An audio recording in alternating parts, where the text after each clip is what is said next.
আমরা তো বেগুন ভেজে খাই, বেগুন তরকারিতে খাই, বেগুনের ভর্তা খাই। জাপানিজরা বেগুন কিভাবে খায় আজকে আমি সেটাই দেখাবো আপনাদের। দেখেন এই যে বেগুনের আগে মাংসটা উঠে নিয়েছে, উঠে নেওয়ার পরে এখন ওই যে কুচি কুচি করে কেটে নিলাম, কেটে নেওয়ার পরে তেলে ভেজে নিলাম, ভেজে নেওয়ার পরে সুন্দর করে মিক্স করে নিতে হইবে। এখন দেখাচ্ছি আপনাদের। বেগুনটা ভেজে নেওয়ার পরে মিশন মধ্যে একটু পানি দিব, পানি দেওয়ার পর বেগুনটা দিয়ে দিব, দিয়ে দেওয়া এই যে আমি এখানে মিশো নিচ্ছি।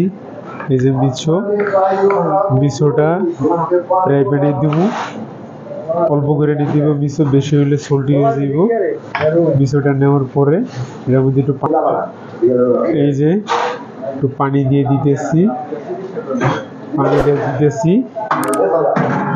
বেগুনের মধ্যে আমি 2 পিস চিংড়ি মাছ দিব। চিংড়ি মাছগুলো আমি ছোট ছোট করে কেটে নিতেছি। দেখেন ঠিক সেম এইভাবে ছোট ছোট করে কেটে নেব। এই চিংড়ি মাছটা আমি কেটে নিতেছি ছোট ছোট করে। চিংড়ি মাছটা কাটা শেষ। চিংড়িটা আমি দিয়ে দিলাম। এখন চিংড়ি মাছটা দেওয়ার পর একটু লাড়াচাড়া করতে হইব। লাড়াচাড়া করার পরে যে আমার বেগুনটি দিয়ে দিতেছি।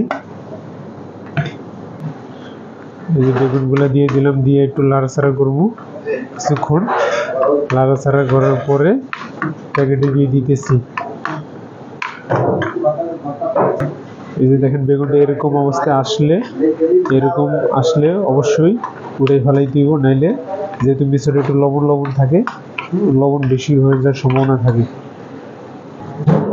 আমি এখন দিয়ে দিতেছি, এই যে দিয়ে দিতেছি সবগুলা এটার মধ্যে দিয়া। এই যে দেখেন সব নিয়ে নিতেছি। একটু ব্রেড কাম দিয়ে দিতেছি উপর দিয়া, বেশি করে একটু ব্রেড কাম দিয়া গ্রিল দিয়ে দিব। ব্রেড কাম দেওয়া এখন এই যে আমি গ্রিল দিয়ে দিতেছি। গ্রিলটা দিয়ে দিব। এখন আমি গ্রিল দিয়ে দিচ্ছি 210 ডিগ্রিতে আমি ওভেনটা রাখছি।